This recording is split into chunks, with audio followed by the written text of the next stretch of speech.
Hello everyone, मैं यदुनंदन बाग channel पे आज जिस फ्रूट प्लांट का वीडियो लेकर आया हूँ वो है आंवला।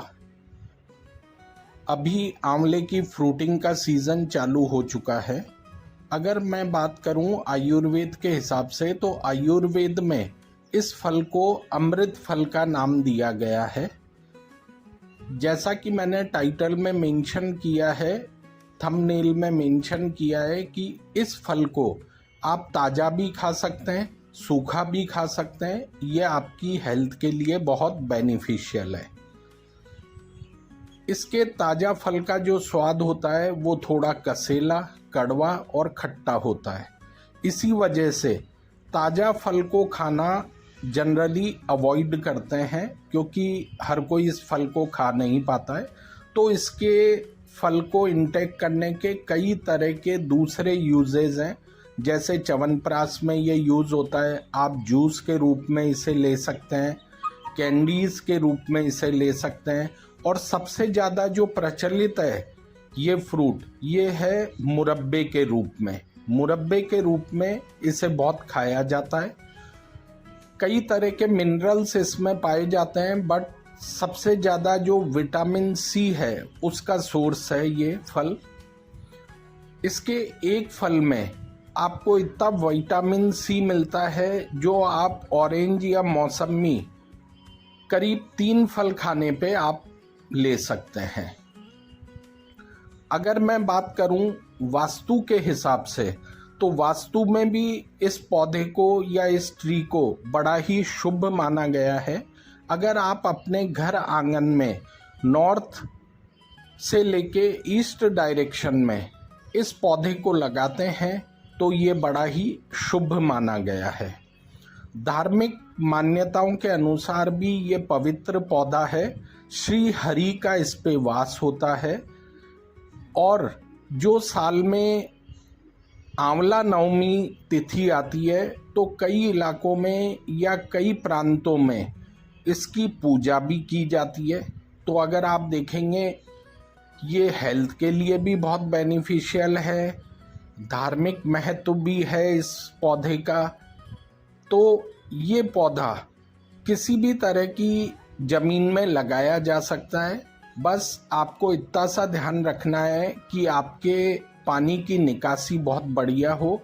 पानी की निकासी यानी कि पानी इकट्ठा नहीं हो। जब भी आप पौधे को पानी दें तो ज़मीन में जड़ों में पानी इकट्ठा नहीं हो, क्योंकि उससे जैसे मैंने पहले भी बताया है कि जड़ों में फंगस लग जाता है, और अगर फंगस लगेगा तो पौधे की ग्रोथ रुक जाती है। ये गर्मी के अंदर टेम्परेचर में अपने आप को सरवाइव कर लेता है। बस अगर आपके थोड़े छोटे प्लांट है यानी कि 2 साल या 3 साल के, तो थोड़ा सा उनको गर्मी से बचाना होता है, टाइम टू टाइम उनको पानी देना होता है। अदरवाइज अगर ये पौधा बड़ा हो गया या मैच्योर हो गया तो फिर इसको इतना केयर की ज़रूरत नहीं होती है। मैंने अपने यहाँ पे ये प्लांट्स डेंस रूप में लगा रखे हैं। हर वैरायटी के मैंने प्लांट्स लगा रखे हैं, बट जो नंबर ऑफ क्वांटिटी है मेरे यहाँ पे आंवले की ज़्यादा है। आंवला आप 2 तरह से लगा सकते हैं, एक बीजू पौधा और एक कलमी पौधा। बीजू पौधा बीज से उगाया जाता है और कलमी पौधा नए पौधे पे मैच्योर प्लांट की कलम ग्राफ्ट कर देते हैं, तो वो ग्राफ्टेड कहलाते हैं।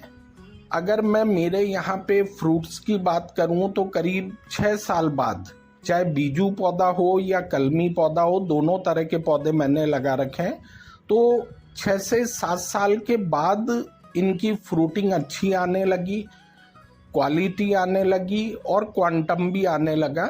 हालांकि जो कलमी पौधे थे उन्होंने मुझे 3 साल में फ्रूट देना स्टार्ट कर दिया था। तो इसकी आप खेती भी कर सकते हैं, बाग लगा सकते हैं। ये किसी भी तरह की ज़मीन में लग जाता है। वेदर के हिसाब से ये अपने आप को सरवाइव कर लेता है। अभी जहाँ मैंने लगा रखा है तो मेरे यहाँ पे टेम्परेचर ऑलमोस्ट 35-36 डिग्री रहता है जनरली। गर्मियों में मैक्सिमम पहुँचता है 45 to 48, वो करीब 1 महीने के लिए रहता है, मई जून के आसपास। सर्दियाँ मेरे यहाँ पे ज़्यादा से ज़्यादा 10 डिग्री के आसपास पहुँचता है टेम्परेचर। तो मैंने देखा कि टेम्परेचर में जो मेरे यहाँ पे है वहाँ पे ये आराम से सरवाइव कर जाते हैं। ज़मीन इजीली मेरे यहाँ पे सैंडी सॉइल है, उसमें ग्रो कर जाता है।